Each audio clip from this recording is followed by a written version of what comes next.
Hello and welcome to the Doofcast, a film and TV podcast from Doof Media. I am your host, Scott Daly, and I'm joined, as always, by my mute co-host, Matt Freeman. How's it going today, Matt?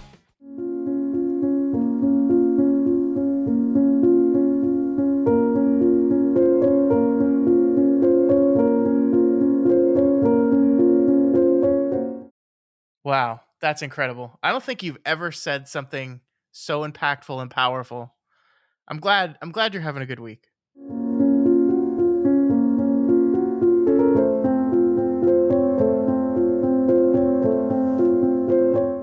Yeah, no, I completely agree. I'm really excited too. It's always good to get in front of the microphone. Oh yeah. No, totally. Yeah, all right. Let's do the show.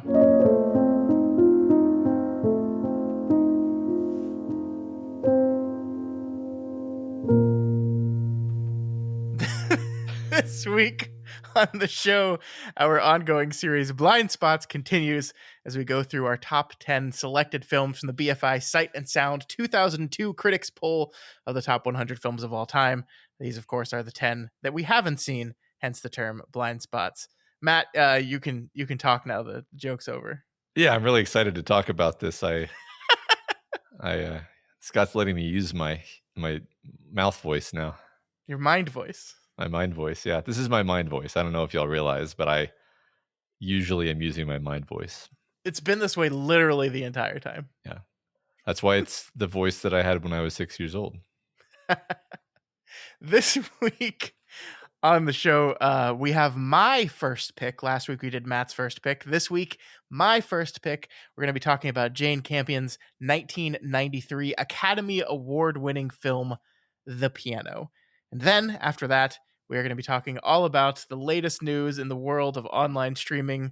The strikes, and just everything. Box office. It's going to be a cornucopia, a grab bag of news and chats about the business of Hollywood. Excellent. I can't wait. All right, Matt, let's get right into The Piano. She came to a strange land in search of a new life. We can't leave the piano. But there are too few of us here to carry it now. She came to a husband she had never met. And with time, I'm sure she'll become affectionate.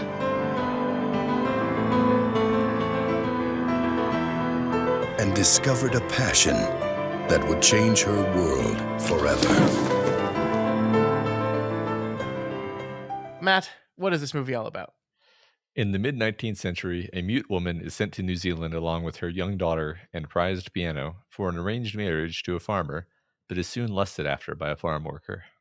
This movie, as we said, was written and directed by Jane Campion. It stars Holly Hunter, Harvey Keitel, Sam Neill, and Anna Paquin. This was number 50 on the Sight and Sound poll of the best films of all time, which, Matt, just makes it objectively better than the movie you picked for your first movie. Yeah, that's how that works. Yep. Yeah, definitely. Normally, I pass it to you first to tell me what you thought of the movie, but since this was my pick, I feel like I should go first on this one, and then you can back me up. That sounds entirely reasonable as a pattern for this new show feature. We just make the format up as we go. That's how we do. Yep. So I obviously had never seen The Piano before. I have seen Jane Campion's other films, Wag the Dog, I think. No, that's not. What was the one that came out? I don't know. I should have had this. The Power of the Dog, not Wag the Dog. Wag the Dog is a different movie. I was going to say that was a rather different tone from this film. Yes.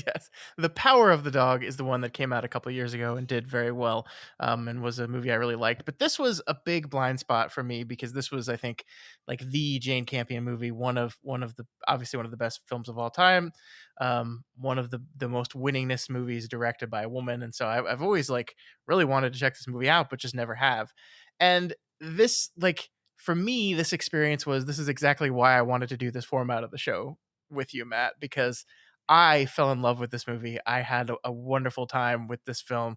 Obviously not a fun movie, but a deeply powerful experience to me. I loved so many different pieces of this movie. I'm so looking forward to this conversation.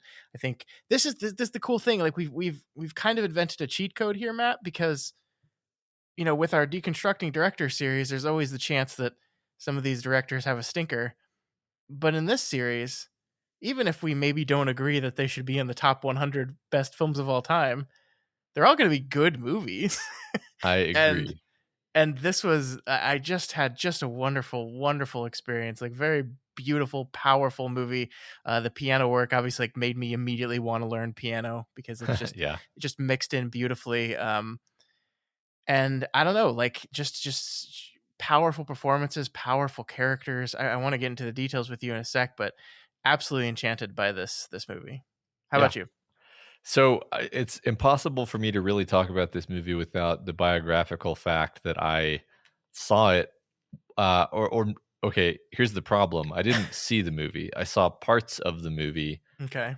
around the time that it came out, I think. Possibly a few years later, but not too many years later. So basically, really way too young to be watching the movie.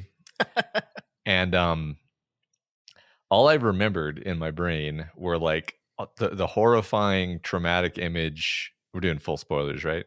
Yeah. Oh For yeah. a movie that came out in 93. Um, horrifying traumatic image of this poor woman having her finger chopped off while being like fully aware that this was like her one conduit to human connection, and feeling like a normal person. And then the image of her floating dead over her piano. These are the two images that stayed with me for most of my life. Um, so so you had a great time watching the movie. Totally understandable. That's probably the normal and human reaction. I was like dreading watching this movie because I remembered it as being this just like brutally sad, um, just tragedy. And I was pleasantly surprised to find that it isn't actually that. I mean, yeah, the two things that I remembered are in the movie, but one of them, um, I mean, the chopping off the finger is still awful, obviously, but she doesn't Yeah. actually die in the end. I guess I just like remembered Hmm. that wrong. And I mean, for obvious reasons, I just didn't understand, I guess. Yeah. And Obviously, yeah, like it's an incredibly well made movie. It's incredibly beautiful to watch movie. Yeah. It's got this manner to it that's this like slow, sort of dreamlike tone and pacing, without ever feeling slow. It's just very deliberate, and things are evolving, and it's like everything that's happening is very like weighty. Um, and there's this real depth to all the performances, even side characters. Just yeah, just great movie. I have to frame it by saying like my actual experience watching the movie was sort of intense. Yeah. Yeah, and I think that's fair. Like I said, I hadn't seen this movie, but I did like know of this movie, and I knew kind of broadly like this is a film about a woman who's kind of sold into a marriage, and I like the image of this movie of like on all the marketing is the piano sitting there out on the beach, right? And so I knew this is a woman who her piano is extremely important to her, and her asshole new husband refuses to bring the piano up, refuses to acknowledge that her need and desire for the piano. So like I went into this very much expecting this to be a film about the 19th century in which women were horribly subjugated and had no control over their lives, and it certainly has those elements in it, right? But the thing that I found most powerful about this movie is just how powerful Ada is as a person. This is a woman who cannot speak, does not speak, and is stuck in this life that she didn't get to pick for herself.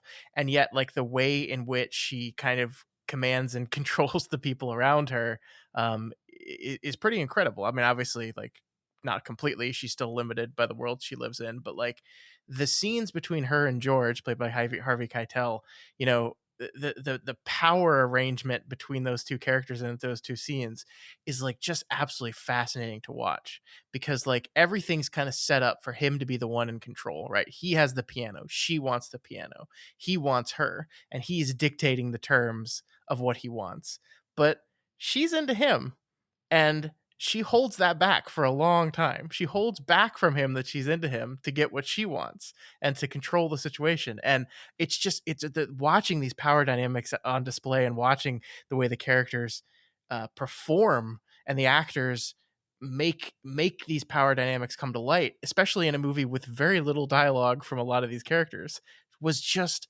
absolutely remarkable. Like I was just absolutely blown away. Holly Hunter, Harvey Keitel, incredible job, incredible. Yeah, I mean, those are two great actors, Yeah, for sure. I guess what you're saying kind of reminds me of this really interesting thing that's at the core of the story, which is the idea that she is this unique person. Like the movie is about her and her uniqueness. And the story talks about her having this force of will inside her that even she is frightened of, and even she yeah, doesn't even feel like she's in control of necessarily. Um, but I love all that. I love how it comes together where it's like she's simultaneously this incredible like force of nature and power, like you were just describing, um, while to all sort of outward appearances being in this extremely weak position. I think that's central to what the movie's doing, actually, and um, I'm still processing it. Really, I think that's one of the things I love about the movie is like it doesn't. Uh, I don't feel like I walked away with it feeling like, oh yeah, yeah, I totally get what the movie was saying. It was straightforward. It's like, um, yeah. I mean, yeah, yeah. no, I think that's fair. To like, I don't even know if this is one of those movies, and I wonder if it's similar to the Lynch conversation we had last week in this regard. But Mhm. like, where you're supposed to walk away from it like feeling this is what this movie was about, and this is what this movie was saying. It feels to me more like this is a movie that's just like an examination in feeling, and Yeah. like a lot of it, I think, and I think what Campion was going for here was watching the movie is the experience of listening to a person play piano, right? That like, Uh-huh. it has these powerful, um, transcendental moments of like as you're kind of being carried through the music and the twists and turns of the song as it goes through, and a lot of that to me felt like what was going on here. And I found that incredibly moving. So yeah, I mean, I agree with you. I don't know like definitively like what we're supposed to think, Yeah. like of like, um, but I don't know. I was moved. I was moved by it.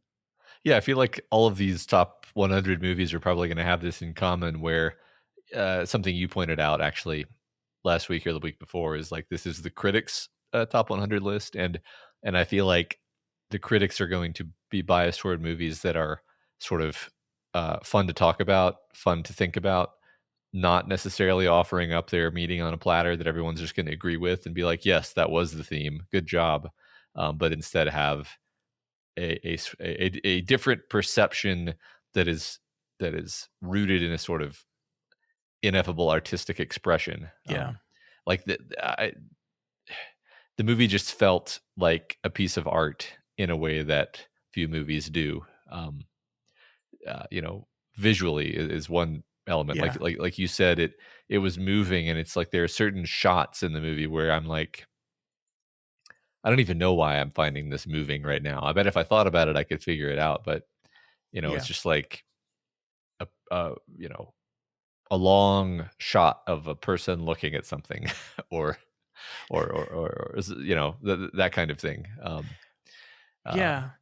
Well, I people mean, walking through the forest. yeah, well, I think Campion's camera, like, it moves and it floats. Like, I think her like the direction for her cinematographer was very like there are a lot of locked in shots, and it's not handheld necessarily. It's more like track shots are very smooth pans.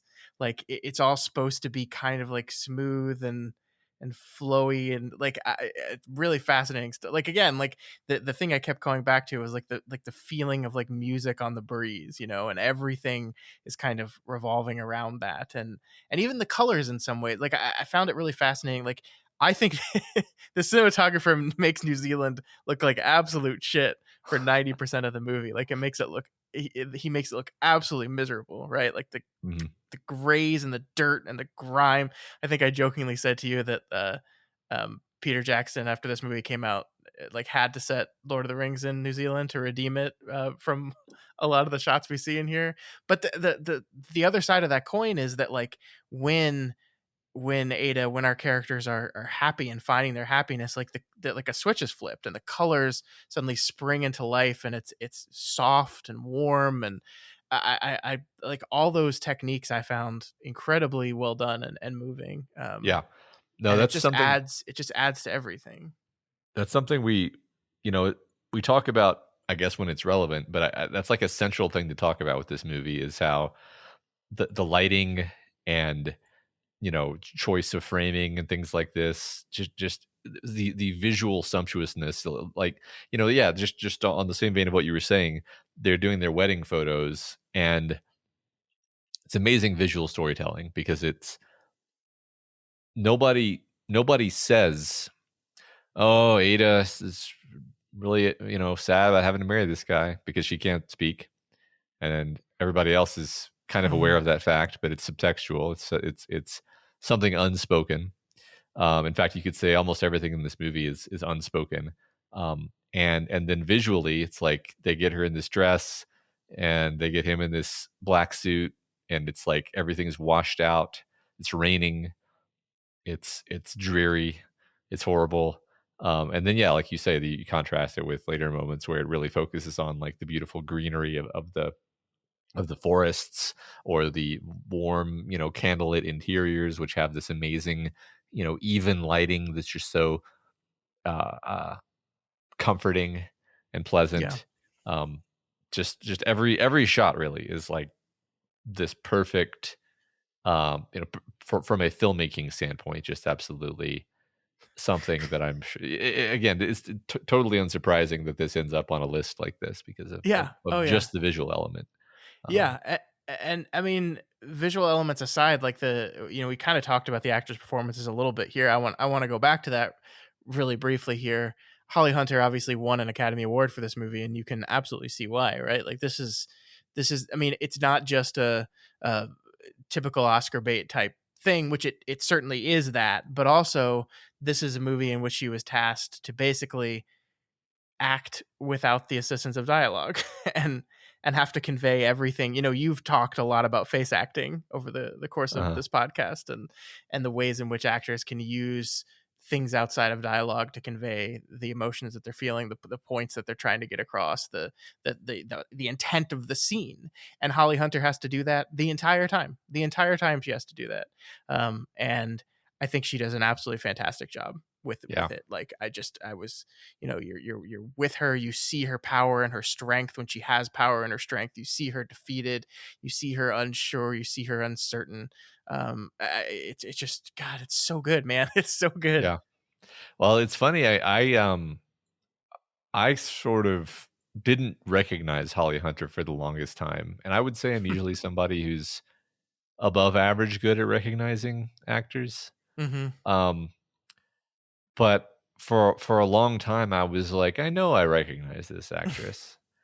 I know who this is, but I just could not place it. And it's like part of it is that Holly Hunter's voice is actually one of her most sort of evident characteristics. She just Sure. has this very like clipped, commanding voice Yeah. when she speaks, and she never speaks in the movie, and so you don't have that anchor. But I don't think it's just the fact that she doesn't speak. I think it's like the whole character she's portraying here is this really unique, unusual person. Um, that Holly Hunter just disappears into this character, and also, you know, her hair is all done up in this.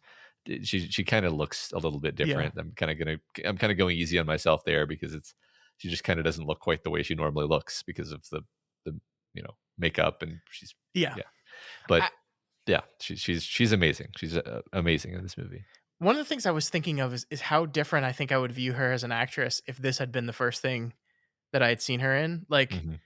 I'm pretty sure the first thing I saw her in is Raising Arizona, and that's such a different performance. And that's like when I think of Holly Hunter, that's the type of thing I think of, Right. and not this. And I wonder, like, I wonder how different I would view Holly Hunter if this was the first thing I saw. Not saying I dismissed her out of hand, but I mean, I love her in Raising Arizona, but it's so different.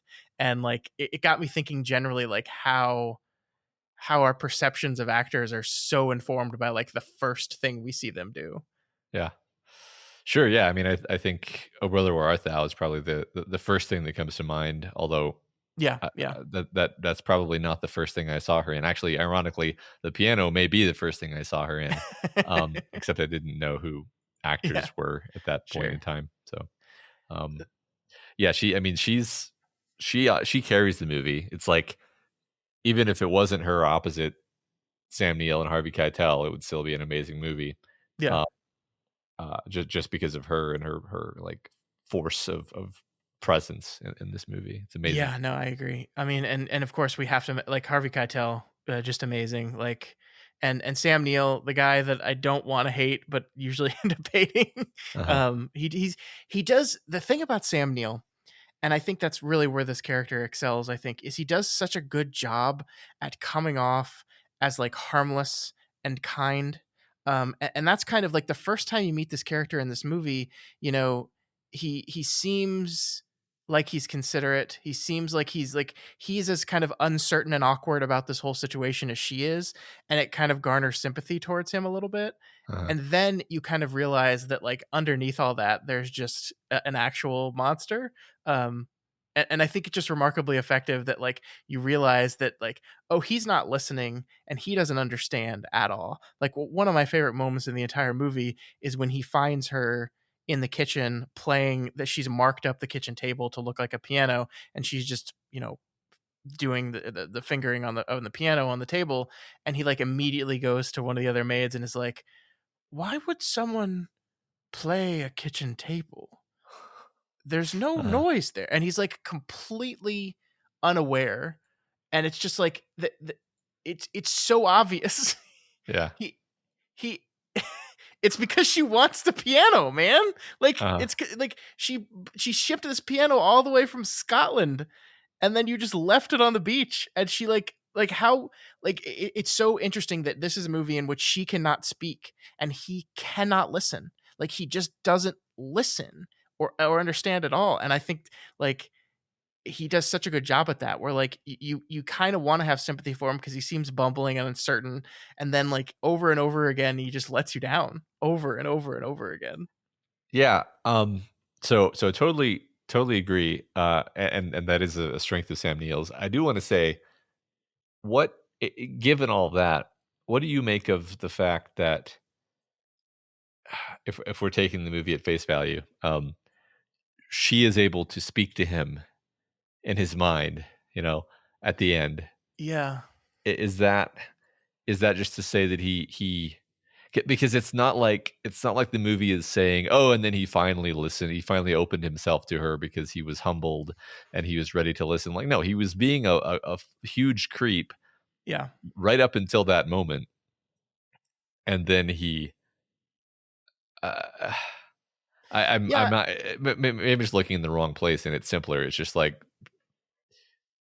I don't know. I don't know what to make of it. That's why I'm asking. I mean, the movie kind of invites you to take it at face value a little bit, where Mhm. like she she's just communicate with people via my mind. I mean, like I only say that because you know we get to hear her internal thought process at the beginning and the end of the movie, so we have the privilege of hearing her mind speak.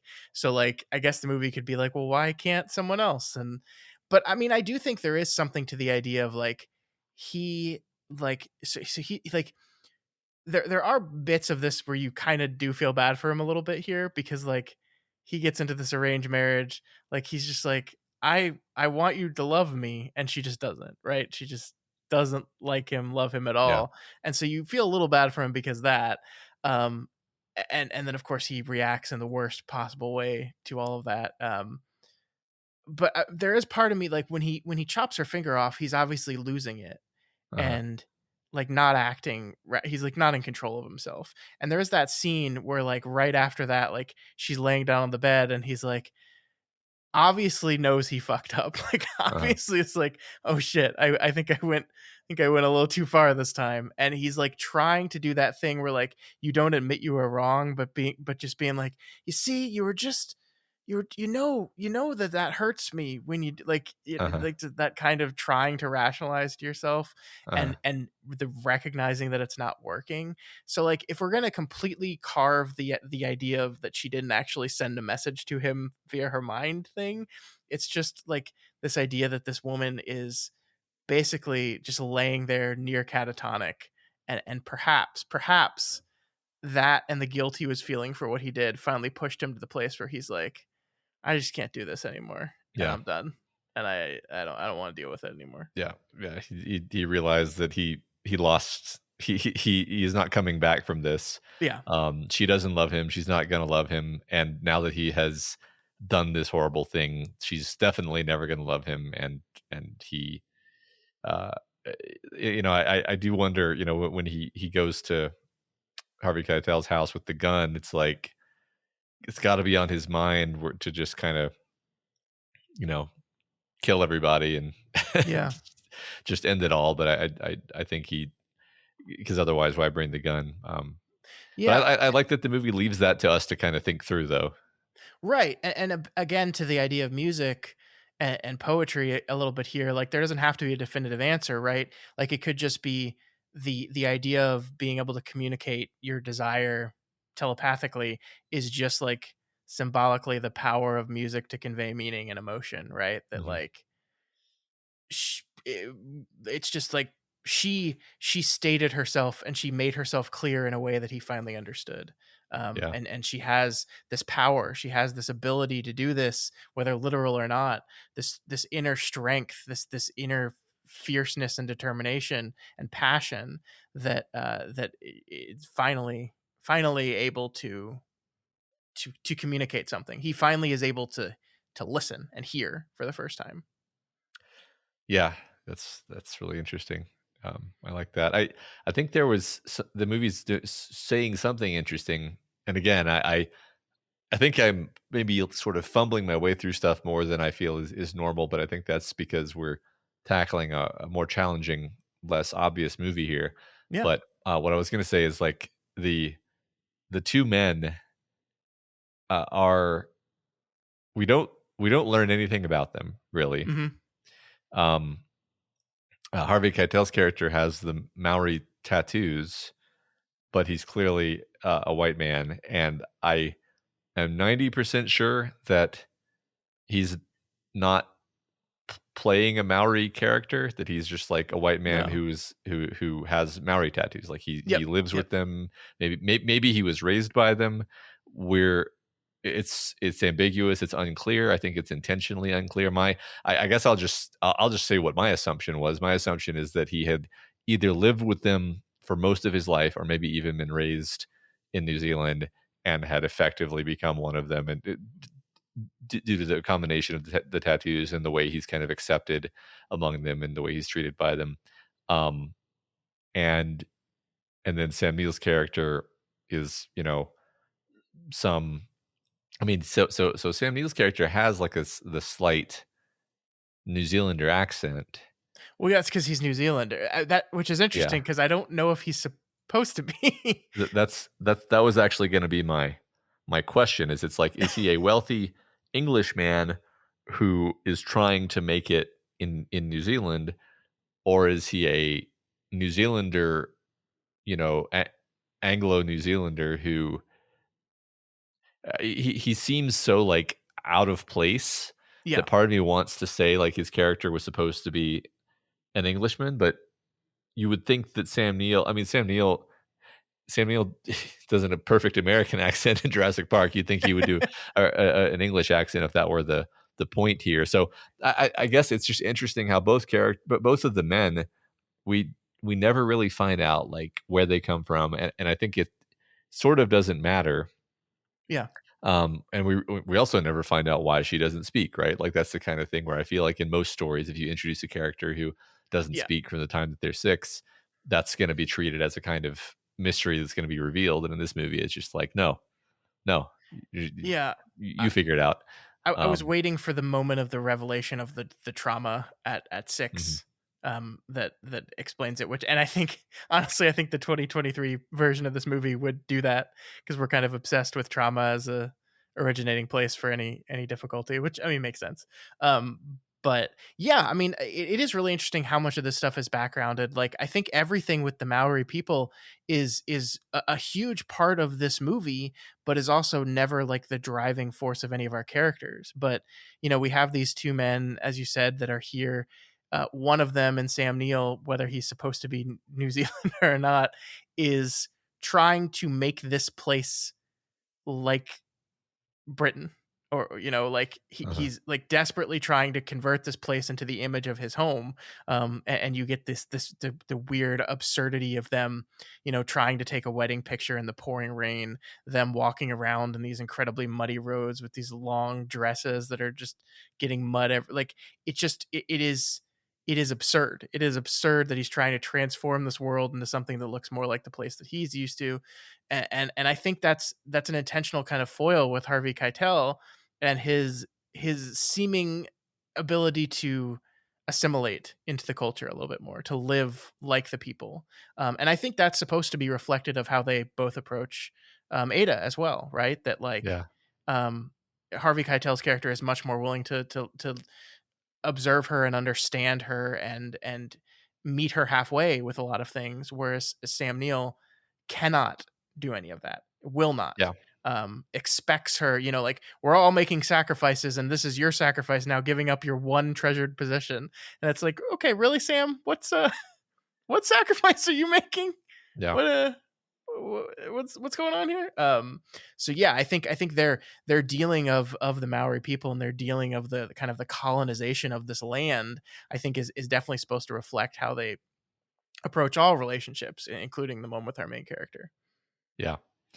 Yeah, that's really interesting. I love what you just said about her, about him, taking the time to observe her, because he's actually interested in her, and Yeah. he actually engages with the world, whereas it's like Sam Neill is just sort of like waiting for the world to snap into line to his expectations. Um, really, I think the photo shoot in the rain is a great metaphor, right? Because it's like we're having a wedding on this day, and that's how it is, and it's like, okay, well, it's raining, so it's not going to go well. Um, Sorry that there wasn't enough light inside. So maybe this is crazy. Maybe we take the picture a different day. Maybe.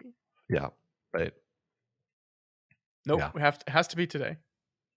Yeah. Uh, I was aiming to go from talking about the two men and how we don't know anything about them, to talk about how, like, it is this interesting portrait of frustrated male sexuality.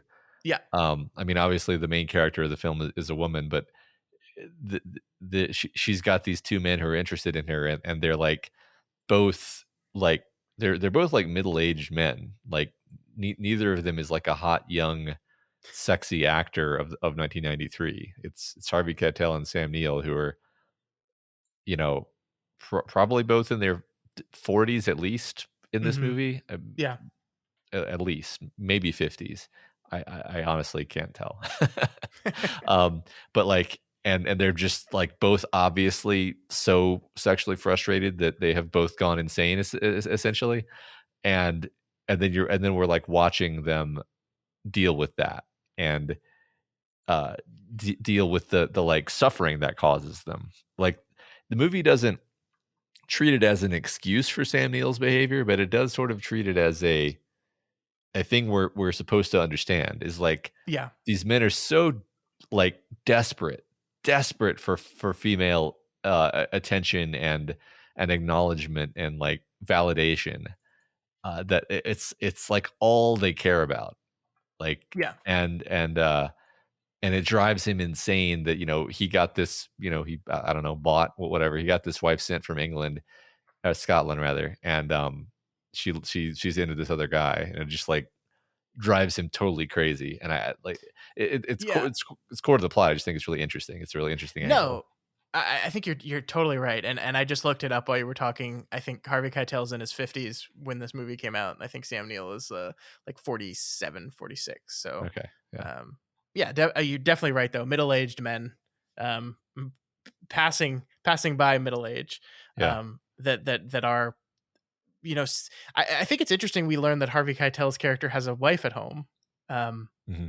or at least Yeah. that's what he says to the Maori people, right? She's just hanging out in England. I think he says she has her own life out there, um, Yeah. and just doesn't seem to care. But yeah, I mean, I think Sam Neill's character, it is really fascinating that he's like he wants love, he wants physical intimacy, he wants all these things. Like I think he says to her, I want to touch you, why won't you let me touch you? But like he doesn't want to do any of the things that you need to do in a relationship to lead to those things, right? He doesn't want to like the person, doesn't want to Uh, understand her, doesn't want to talk to her. And I know like she can't talk, but like this thing to him was part of the advantage of her, right? That like I think he says like I like a quiet person, right? Like uh, he doesn't want to talk to her. He doesn't want someone he can talk with and get to know and relate to. Doesn't want any of this. He just wants someone to love him, and he doesn't want to put in the work to make that love happen. yeah.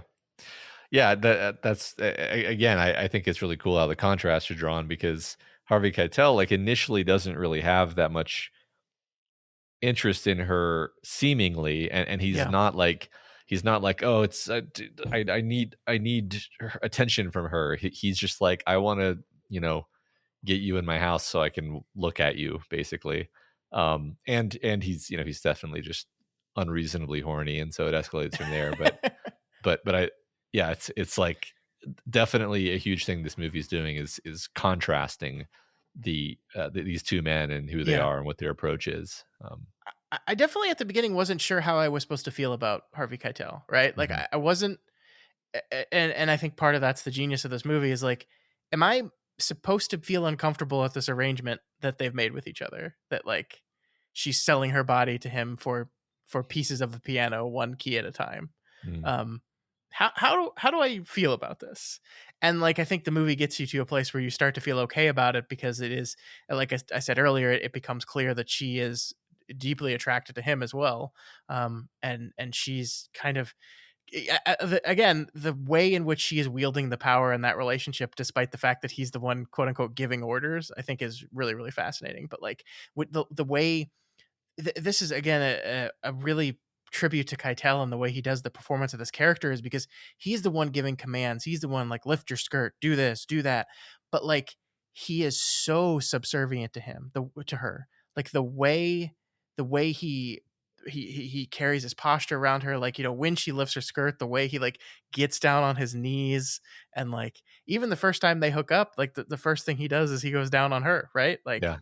Like she is in control of this whole thing, and I love I love that so much how that's depicted. Yeah, I think that's a cool thing the movie's doing, right? So talking about power in sexual relationships and how you can have something where sort of to all appearances on paper it looks like this is a woman with no power, no uh, you know, no social power, no sexual power, and yet sort of springing from this inner strength, she's able to Yeah. have this level of power Mhm. over her situation and Yeah. get what she wants out of it actually. Yeah, and at the end gets exactly what she wants. Yeah. Although ruining her beautiful piano. That I mean, that's a part of the thing that I love too. You talked about like the mystery of these characters and where they came from. Like we don't actually know the story of her husband, right? Or not her Yeah. husband, her daughter's father. Yeah. We get the story that Anna Paquin tells everyone, which is obviously made up. Yeah. And then we get the story that she tells her daughter, which is that he was her piano teacher and they were in a relationship, and then she scared him away with her mind powers. And again, that's the thing is like we don't that's so vague and unspecific that we really don't know what to do with that. Yeah. Um, they obviously were not married. Like, was this a relationship in which she had power, or was this a relationship in which she was a young girl and this man took advantage of her? We don't know. We don't know.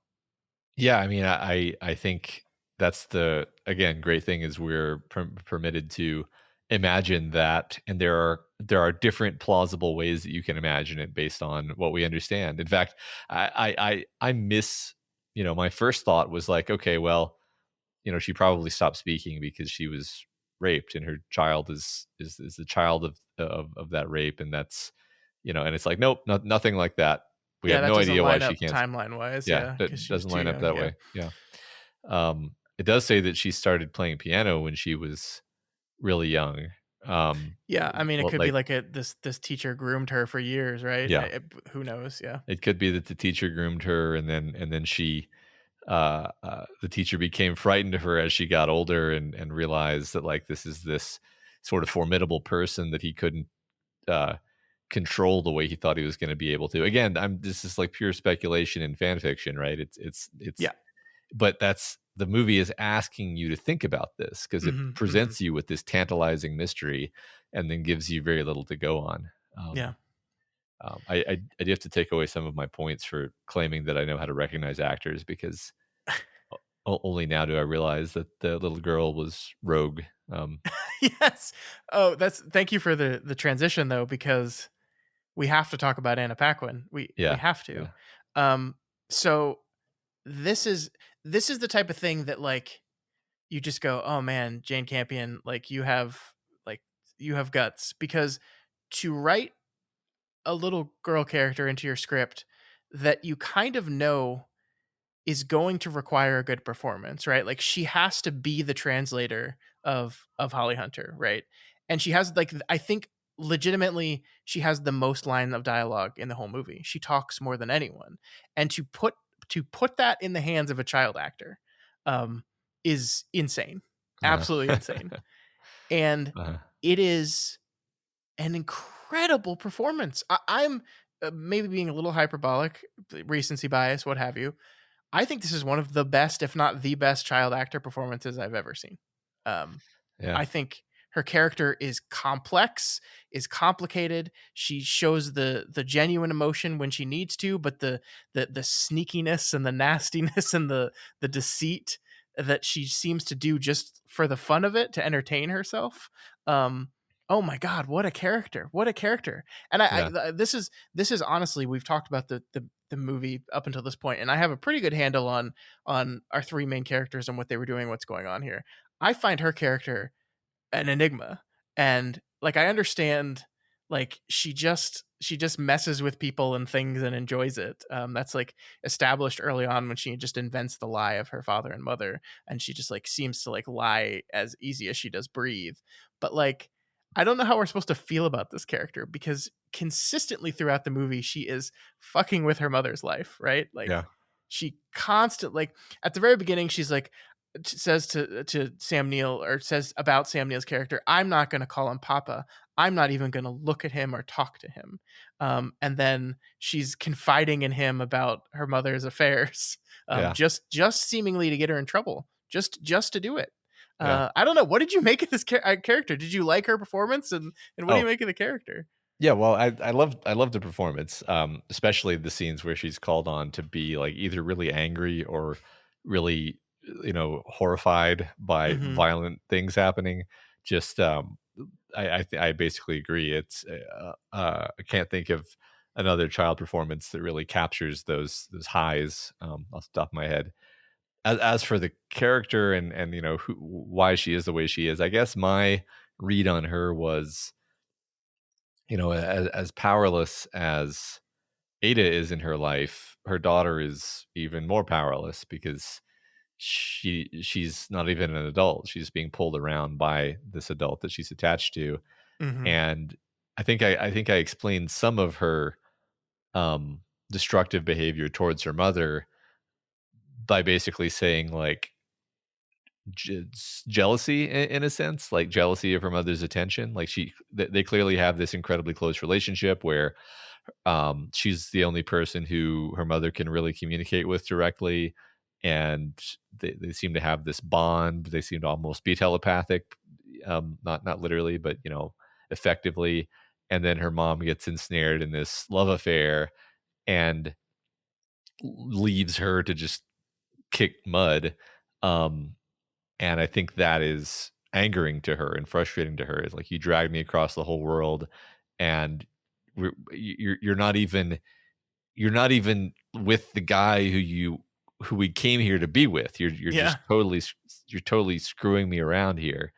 And I think that's the source of her. And I don't even think I'm reaching, because like when she goes off to be with the guy again at one point in the movie, and her daughter is like, "We're not supposed to go see him. You're not supposed to do that," and then like Yeah. starts like swearing a blue streak, which is just awesome and hilarious. Hmm. Um, it's like, yeah, she doesn't want her mom to go uh, to to pull away all of her attention and also make her life harder in so doing. Um, Yeah, I think you're on to something there. I don't think anything she does has anything to do with like any kind of favorable relationship with Sam Neill. It's mhm. just all about attempting to control her mother's attention. Yeah, Yeah, because I think you're right. There, it's just incredibly close relationship, and the scenes with them like being happy with each other. I think I found very delightful. I like those scenes a lot. yeah, And then it's just like seeing her kind of go back and forth between happy playing with her mother to like cursing her mother out and plotting to destroy her mother.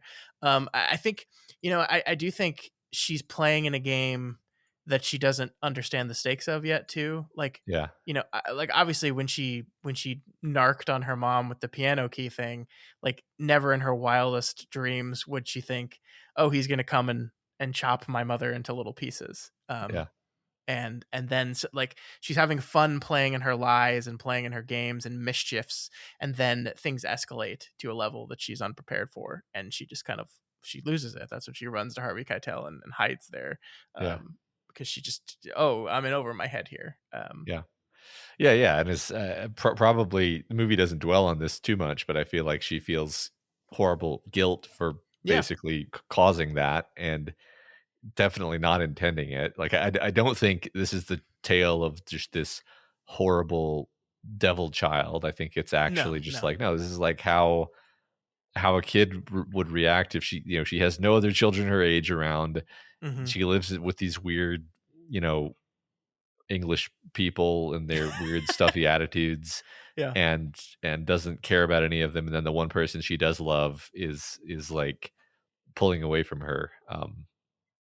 And yeah, and then like you said, she doesn't really understand the consequences of what she's doing. So um yeah, so she's a great character. I think one of my favorite characters, I'll have to look up the actor, which might take a second because I don't even know her character's name either. But the sort of auntie character, I don't know her her name. The one with the big mole on her The one face. with the big mole on her face. Yeah. Yeah. Whoever that was, like, she's a fun, just like meddling. Yeah. uh, uh, uh, I just love her performance. So many, she's got to be like like a stage actor or something. She has that precision and ability to inflect something with all kinds of nuance. Where Yeah. she would say, say some innocuous comment about about Ada, and have it just come off dripping with judgment. Um, Yeah. Yeah. love it. We haven't talked about like another like interesting thing that is like it's not that it's backgrounded, it's actually foregrounded, but because it, the characters don't necessarily care about it, it's not in your thoughts when you're thinking about this movie. But the Bluebeard performance that they put on Yeah, is fascinating, because this is something we see from the very beginning that they're like constantly working on, right? Like they're constantly getting the costumes together and planning and rehearsing and practicing for this. And then they put on this performance, for both the British people here, but also the Maori locals, to kind of show them their artwork. And it's, first of all, the story they've chosen is this horrible story of a husband murdering and subjugating his wives. well, Um, yeah, right, yeah. Which, okay, sorry to interrupt, but just no, go like for it. as soon as I saw the axe in that story, I was like, oh yeah, yeah. Go ahead. Yeah, Yeah, yeah, and so like it's just fits perfectly with the themes we're going on here, right? This man completely controls his wives, and if they disobey him, they are killed. And then yeah, the axe scene was perfectly set up, and then he takes the axe to her finger later in the movie. Just perfect stuff. But yeah, it's like this idea that then the Maori people think it's all real because no one's explained to them what's actually going on here, that this is a performance, this is a play, we're just acting, and they lose it and they attack, and it just again shows the central disconnect between these two peoples, which is representative of the central disconnect between our characters. Uh-huh. Just like one of those things where like when you're sitting down with the script, it's just like you're being conscious of how everything is tying into everything, even the small background details of the black the Bluebeard story. I don't know. I really love that. I love that Campion obviously spent a long time really ironing out the script and Yeah. everything in it. Yeah. I was trying to. I'm trying to figure out if there's some sort of clever. I mean, I'm sure there is, but I can't put my finger on what exactly it is. Connection where it's like the characters in the film are putting on this play where um, they're depicting obviously staged violence Hmm. for entertainment, and then and the viewers become emotional about it. They rush the stage. They want to stop the characters from being hurt, not realizing that it's all pretend. And then you can just zoom out one meta step and say, we're watching these characters suffer and struggle, and you know we don't literally jump up and try to jump into the TV and stop the suffering, but we feel that pang of empathy for this character, and maybe it's almost asking us to realize, like, I don't know, it makes you jump out and consider that this is the way we are. Like, that's why we tell this story. That's why we tell these Hmm. stories, is because these are the feelings that we feel, or the storyteller. This is a story. These are the feelings the storyteller feels, and they want to convey these feelings um, in the same way that the characters in the film are really feeling these feelings and conveying them through their art. Um, Yeah, I like that. it's I kind like of a, that. I don't know. I definitely something going on there with that. Anytime you have like a story in a story, I think you're asked to, especially like a stage play in context of a film. I think you're asked to consider, what are we what are we saying with this? Yeah, no, I Um, definitely think there's something there for sure, for sure. I like that. yeah, yeah. So this is one thing you pointed out when we were talking about this earlier, is we've noticed, regarding our book club books for a long time, that books that are considered to be literature, great literature, what that really means is that they have weird sex stuff in them. And now we're learning that for a movie to be considered a great film, belonging on the top 100 list of great films, it's got to have weird sex stuff in it. Yeah, yeah. It's a And pattern. I mean, maybe more specifically, these two films, Blue Velvet last week and The Piano this week, also a lot of sexual violence here, right? Mhm. Like, I think both films depict a rape or an attempted rape, um, and I mean, it's like it's just like I don't want to be like, well, this is obviously something that if it's going to be a great movie, this is a subject it's going to deal with because we're taking like a sample of a sample, right? So like Uh-huh. that's I don't and we only have two of that sample so far, so it's too early to make a trend. But yeah, I mean, it did certainly jump out to me that 2 weeks in a row in this particular series we've both had stories that strongly centered on sexuality and then a lot of that also featured a lot of violent sexual acts as well. Yeah. Yeah. I don't really have anything super insightful to say about that, other than I guess these are themes that it's very easy to do horribly, horribly wrong, and thus, Yeah. when a movie is able to uh, thread the needle there, then it's probably because the filmmaker is incredibly skilled, Yeah. and thus shouldn't be shocked that they're able to handle these complicated themes. Yeah, I mean, I also just think like the films that want set their sights on complex themes and trying to explore the gamut of the human experience, um, tend to be the type of films that people really, really like, or critics specifically really, really like, right? So this idea that we're really in both of these movies, and maybe the piano more specifically, really trying to dig at what is it like to be specifically in this one, a woman, in this world in which you don't have any direct specific authorized power, but you can still, like, dig out a space for yourself within that system, Yeah. and that revolves around the thing that you're kind of othered and objectified for, which is your sexuality. Yeah. And so, yeah, I mean, that I guess that doesn't surprise me when looking at it from that angle. Yeah. That's well said. I like that. All right. Anything else you wanted to say about the piano? I No. think I love the ending. I love this idea of this woman who's like beautiful piano, and even like the concept of using the beauty of music as an escape, or a as you said, I think at the beginning, the one place she feels quote unquote normal, um like throwing that away, and then deciding in the moment to go down with it. And Uh, then in that moment, when you're kind of pushed up against the wall, when you're staring death face to face, and choosing to save yourself. And then, like, one of my favorite lines is kind of the shock in Holly Hunter's voice when she says, and I chose to live. And, like, she's like genuinely surprised about it, like, in this moment face to face with death, I decided that, no, I want to live. I thought that was great. yeah. Yeah. It's surprising because I like I said a bit ago, my brain was totally prepared for this to be just a horrible tragedy where she kills Hmm. herself out of just total depression and feeling like she's lost everything because the piano is I think she says like soiled or something Yeah.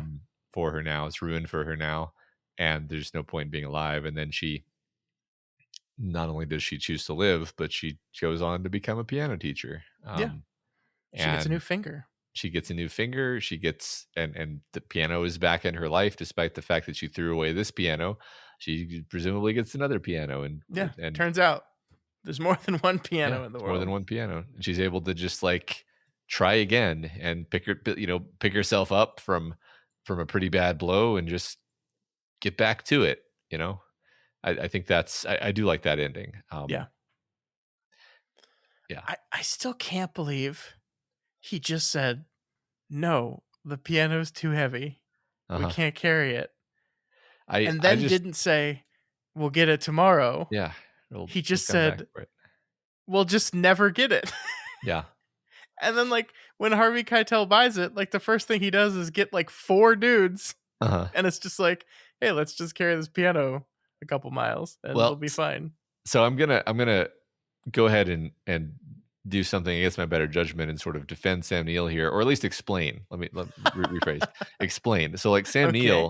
Sam Neill. Okay, again, I'm reading between the lines here, but it's like I'm pretty sure Sam Neill had to pay those guys to go Sure. through the jungle to Yeah. get to and But he pays them in buttons, Matt. He pays them in well, buttons. that's the thing. He's dead broke after they do that one trip. They know better than to go with him on any other trips. So he's not going to get 4 guys. Whereas Harvey Keitel is just like, hey, me and my friends are just going to go get the piano because they're my friends, not because I'm paying them.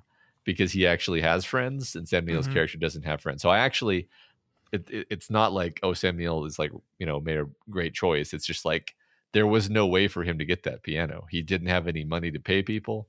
He'd run out of favors. He says at least like twice in the movie, like, I don't have any money anymore. I don't have any money. I have Mhm. nothing. And Harvey Keitel, he is just he is a man of means. He's just a real man in all the ways Yeah. that Sam Neill isn't, right? He's just got his bros to come do him a favor. Yeah. Yeah. Yeah. No, I think you're right there. I mean, I love that because he's like, Sam Neill is like desperately trying to fuck over the Maori people by trading them nothing for their stuff, and they're Uh-huh. always just like, no. Uh-huh. Like when he brings the blankets and the guns, and they're just like, no. Yeah. Yeah. Yeah. Yeah. Oh, yeah. No, I love that. Like, speaking about not listening, it's like, isn't there a scene when when they're like, How dare you? This is the burial lands of our people. Yeah. We're not gonna sell this to you." And then like he is saying in English, like, they don't even work this land. What are they using it for? It's like, you're not listening. You're not. I mean, Yeah. presumably he doesn't even speak the language, which makes it even worse. But like, yeah, his whole character trait is doesn't listen. Yep. Yep.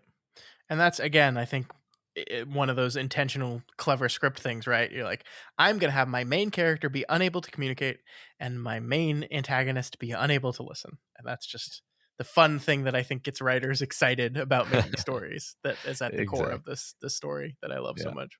Totally. Yeah. All right.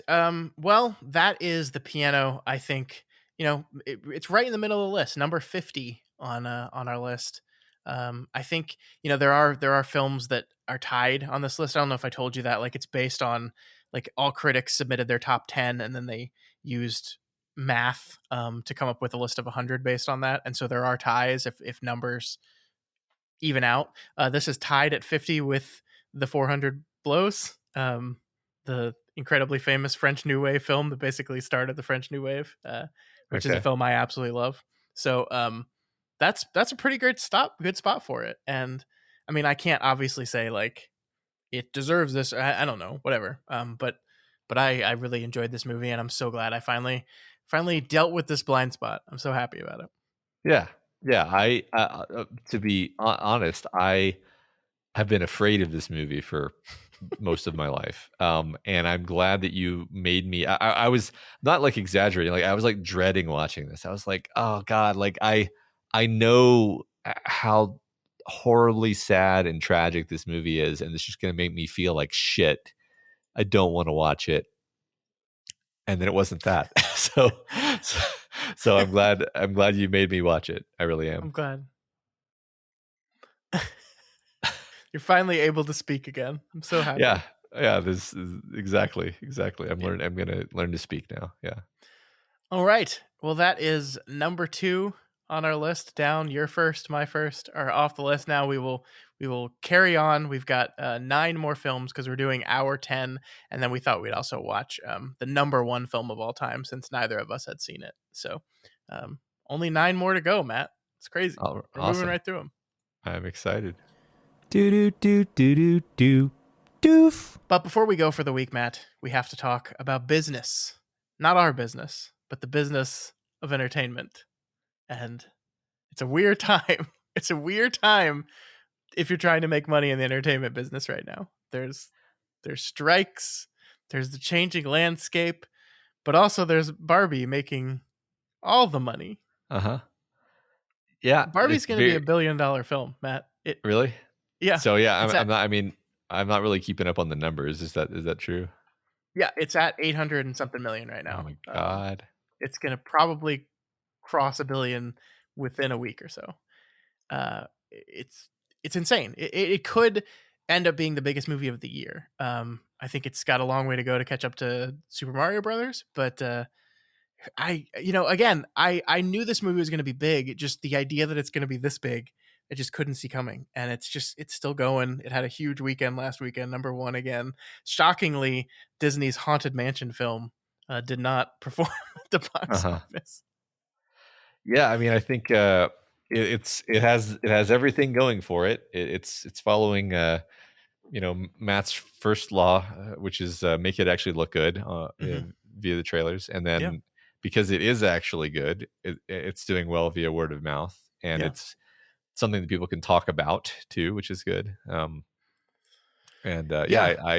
have, man, like everybody I know has seen this movie, and it's fun to talk about with them, right? It's great. It's a great summer, and I did manage to see Oppenheimer too. I guess I didn't.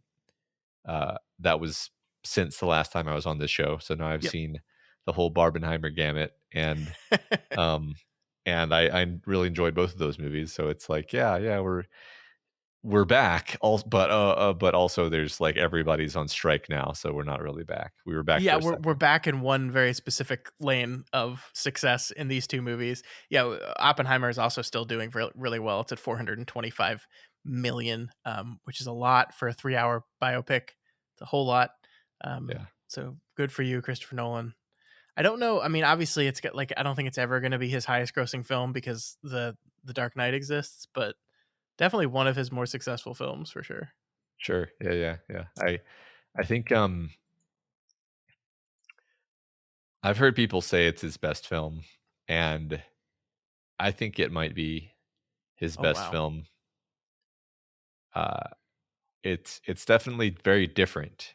It's very stylistically different from his usual approach, especially for the last several movies. It felt in some ways almost like a throwback to older style Nolan, which I like actually. Mm-hmm. But anyway, this is not supposed to be a Yeah. Oppenheimer review. Just mentioning that I enjoyed it. I enjoyed Barbie too. It's two great movies in theaters right now. Yeah, So, yeah, and everything else not doing so great. yep. There's a new Teenage Mutant Ninja Turtles movie coming out this weekend that is supposed to be really good. We'll see how it does. It's not beating Barbie in any of the like it came out Wednesday. It lost to Barbie on Wednesday. We'll see how it does today and tomorrow and the weekend. But I don't know, man. It's crazy. It's crazy. Yeah, I heard really good stuff about that, but I don't really know any. I it's funny. I didn't really think the trailers for the TMNT movie looked very good, but I keep hearing really good things about it. So Yeah. maybe I'll take the kids to that one. I am currently wrestling between being an adult and seeing the 3-hour adult movie that I really, really want to see, Uh-huh. and embracing my inner child and seeing the Ninja Turtles movie. Yeah. Um, we'll see who wins. I don't know. Yep. But yeah, as you mentioned, while these two movies are raking in all the money, the rest of the industry remains completely shut down.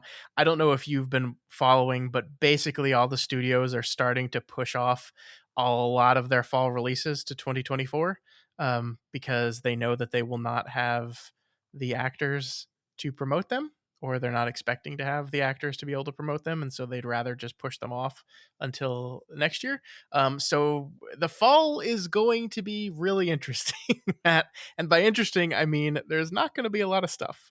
And, the TV pipeline is going to dry up faster than the movie pipeline because that has a less of a lag. Um, and I don't know when the strike's going to end. There's good news though, Matt. Good news.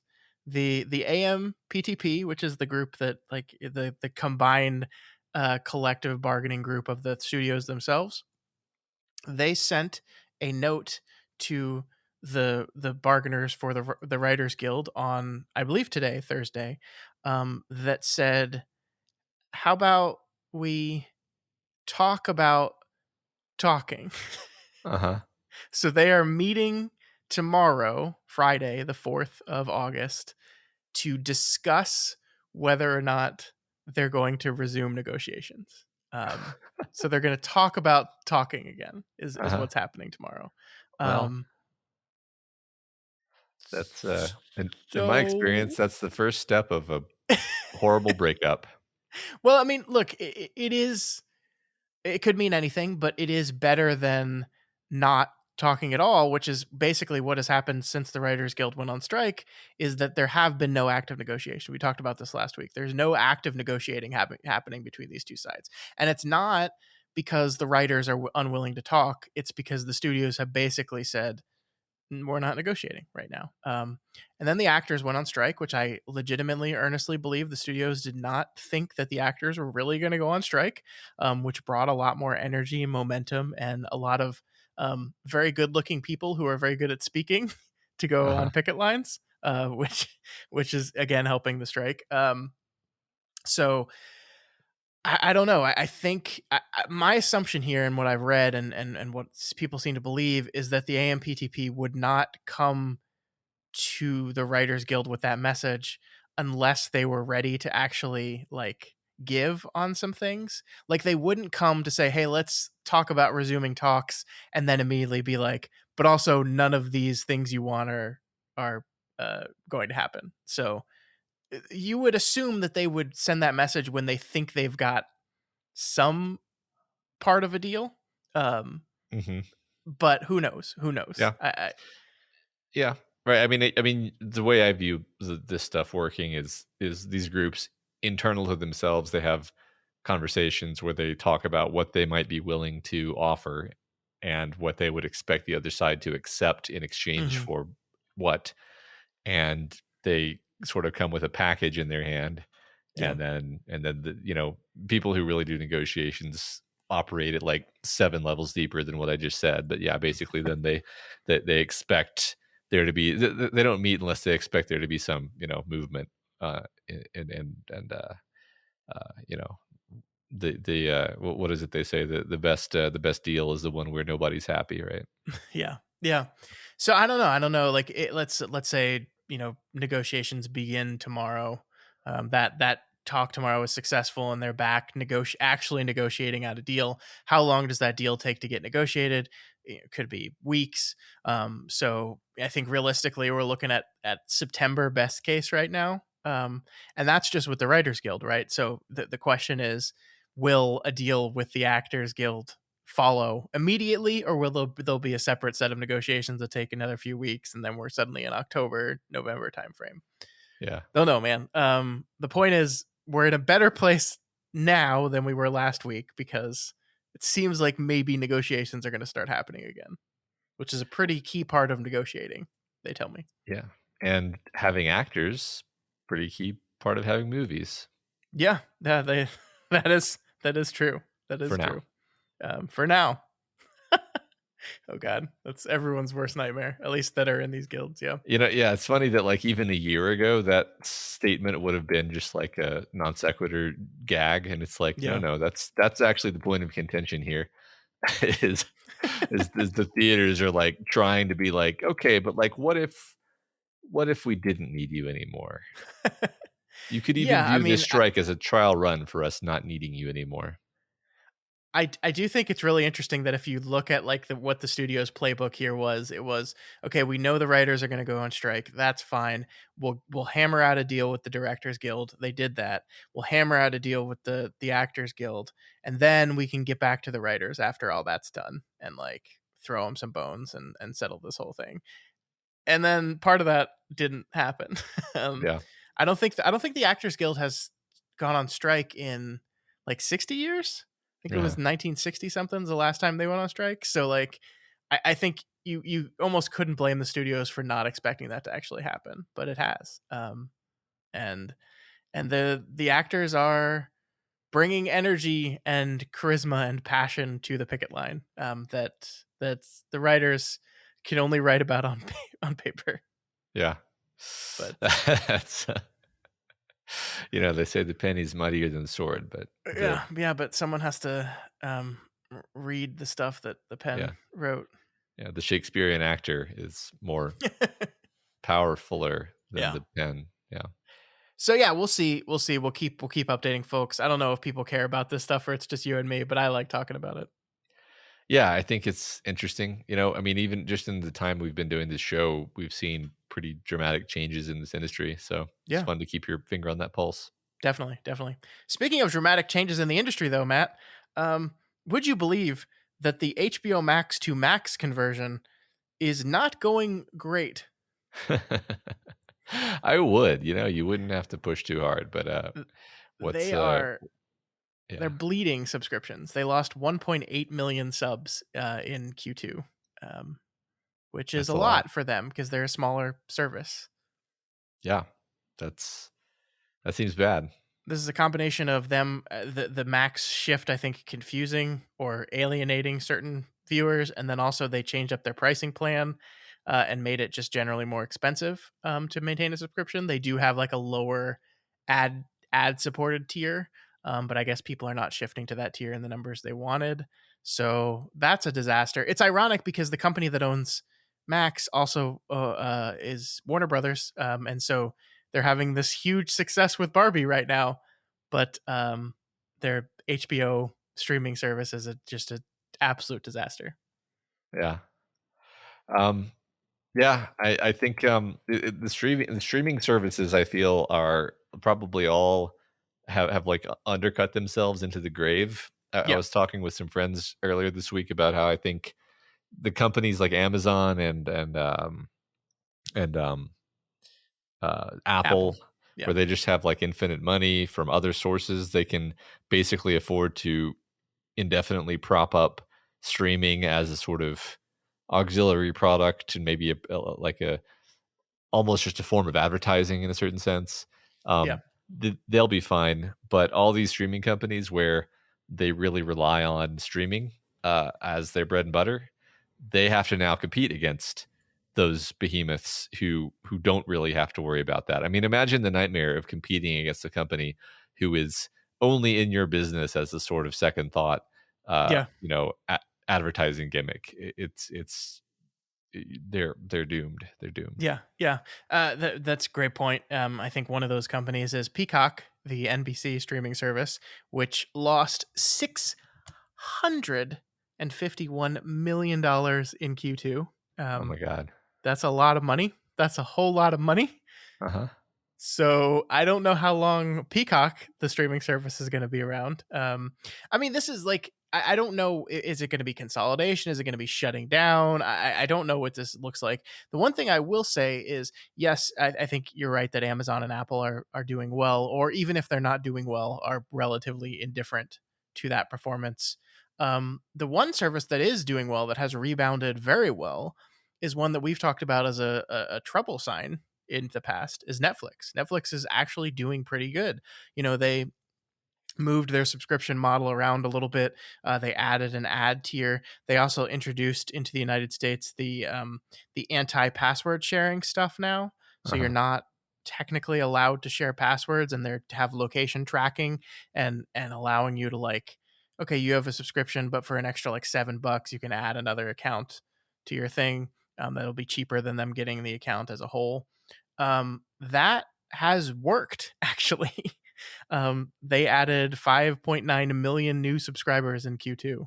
So they're doing okay, Damn. relatively. And I wonder if we're going to see this kind of big consolidation that you have your Apple, you have your Amazons, and then really we're going to kind of go back to the one big streaming service that existed in the beginning times, which was Netflix. And they're just gonna, and these companies like the Peacocks and the Paramounts are just gonna start selling their stuff back to Netflix or back to the other two instead of having their own Probably. service. I want to say probably. I would bet that it goes in that direction. I'm really surprised to hear Netflix added that many subs, because I feel like the word of mouth about Netflix is very bad. I feel like I only ever hear people talk about how there's nothing good on Netflix anymore. So Yeah, I mean, I would say out of all the things I have active subscriptions for, Netflix is probably the one I'm currently using the least. Mhm. So I agree with you, but I mean, obviously that's not an opinion that's shared. I mean, you did just watch and love Extraction 2, Matt, so It's true. that is It's a true. Netflix movie. I can't. That's undeniable. And I mean, I'm saying this as somebody who has had a Netflix subscription continuously since 1973. So Yeah. yeah. But I don't know. It's a weird time. We will we will keep our eye on it. I heard that, speaking of Jane Campion, The Power of the Dog, the Oscar nominated film that came out just a couple of years ago, that is a Netflix movie, is a Netflix original film, is leaving Netflix in the UK. It's no longer going to be on their service. Still apparently going to be on it in the US, but they're just going to start carving out their original stuff and selling it to other companies. It's like that's what they're all going to do. That's what they're all doing now. And it's wild. I don't know. It's this whole thing is just crazy. Yeah, it's yeah, I guess I still predict the consolidation is happening, but I'm continually shocked at the way that stuff was just like disappearing off of some of these platforms. Yeah. Like I forget what was it was it Raised by Wolves, where it's just like you can't watch it now? Yeah, we were talking about that. I think you can still rent it somewhere. Okay. But yeah, they did remove it from Max. It was an HBO show or a HBO Max show. I don't know what the fuck the difference is. It was on that platform. It is no longer on that platform. That's just so strange, right? It's like this show that they paid for to make it, and now, yeah, I don't know. I don't understand. I don't understand their decision making. Yeah, it looks like you can buy it on Apple TV and on Amazon, and on Vudu. You can purchase both seasons. Yeah. Okay. Yeah, I mean, I guess presumably they make this, they spend the money on it, and then they can sell it to someone else who's going to put it on their platform for $1 fee. So, they'll make some more money selling it to someone else. I don't know. The whole thing at the beginning of Netflix's entire plan at the whole beginning of this whole streaming thing was, we are going to spend a shit ton of money to build up our library, and then we will have just the biggest, most comprehensive, best streaming library ever, and then people will stay subscribed to us forever because we have such a good library. And that's not the case anymore. That's not what the business model is. That's not what people do. That's just not how anything works. So they're moving away from this. And part of that moving away from it is, well, if nobody's watching the show and someone's willing to buy it, why would we not sell it? Yeah. I mean, yeah, I guess that makes sense. So yeah, I don't know. Everything's going to change. We'll probably check in a few months and see what all the difference in all this stuff is. But it's looking pretty abysmal for the rest of the year at the box office, Matt. I like these two movies, Barbie, Oppenheimer, great, wonderful. There's nothing else. I don't think Blue Beetle's going to be our savior. I think there's an Aquaman movie still coming out, but sure. Great. Yeah. Yeah. I don't know. Yeah. Oh boy. But I think that is going to do it for us this week. If you have any opinions on Jane Campion's The Piano, or on the mess that is the entertainment industry and the business around it, please reach out to us. You can find us via email at doofmedia@gmail.com, on Twitter @doofmedia, or over on our subreddit r/doofmedia. That's right. And if you are not already subscribed to the Doofcast, we encourage you to go subscribe and ensure you never miss an episode. You can find us on iTunes, YouTube, Google Play, and pretty much anywhere else podcasts can be found. And if you want to support us, head on over to patreon.com/doofmedia. You can donate at any of the available levels and get a whole bunch of bonus stuff, like another episode of our monthly podcast, The Freeman Bros, featuring the Freeman Bros. Matt, what did you guys talk about this month? Well, we talked about how the new superconductor material was probably derived from crashed spacecraft. Well, spacecraft, more like interdimensional visitor craft. I mean, they are spacecraft because they can go to space, because we've seen that on the radar signatures. But really, I think I would more call them like interdimensional, like craft. So yeah, we talk about current events is what I'm saying. I wish you were kidding, but you're not. No, that was a cool comment. Like, I knew nothing about the superconductor stuff, and I was like trying to parse Twitter to understand what any of it means. So y'all were very helpful in providing some information. Of course, that was days old now, and I think everything has changed since then. So I don't even know.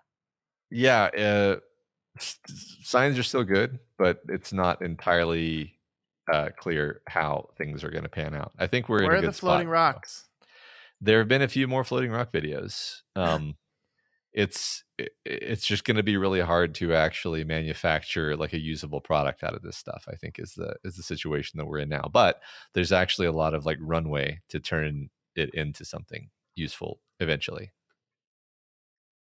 Well, that's encouraging. If you want to learn more about that, you should check out Freeman Bros over on our Patreon. I think a small note for folks: if you're an active patron, check your Patreon stuff, because apparently Patreon just like completely fucked up at the beginning of this month, and a lot of people payments just got rejected. So, and not even just for us, just check your stuff and make sure, because if your payment was rejected, they weren't like auto retrying, and you might have just lost all the communities you're a part of. So I would check that out. They've issued several apologies about it, but they haven't really done anything except tell people check. Yeah, that's right. Well, in any case, if if you're happy with your patron status, Patron. then at least please consider giving us a rating and review over on Apple Music. Each review helps us get more exposure and introduces new people to the content that we make here. They got us up on Apple Music now? Did I say Apple? Yeah, I said Apple Music. Wow. They should. They should just be one Apple Audio app. No, that's true. I don't know. I don't feel strongly about this. I mean, I feel like that's what Spotify is, right? Like, yeah. Spotify just, it's for music and for podcasts all in the same app. Do you find it annoying when you're like, Siri, play something, and it's like, what app would you like to listen to that on? Yeah. I want to be like, you figure it out. Yeah. Just you handle that. I don't care. Whichever one that it's on. Yeah, no, completely. I completely agree with you. Yeah. All right, folks. That's going to do it for us this week. Next week, our blind spots continues with Matt's second pick, which I believe is a little film called Metropolis. I think we're going to go all the way back in time to 1927 with this movie. That's right. I am excited about this one. It's Me too. The definition of a classic. Yep. I think that is absolutely right. And we will talk about that movie next week. We'll see you then.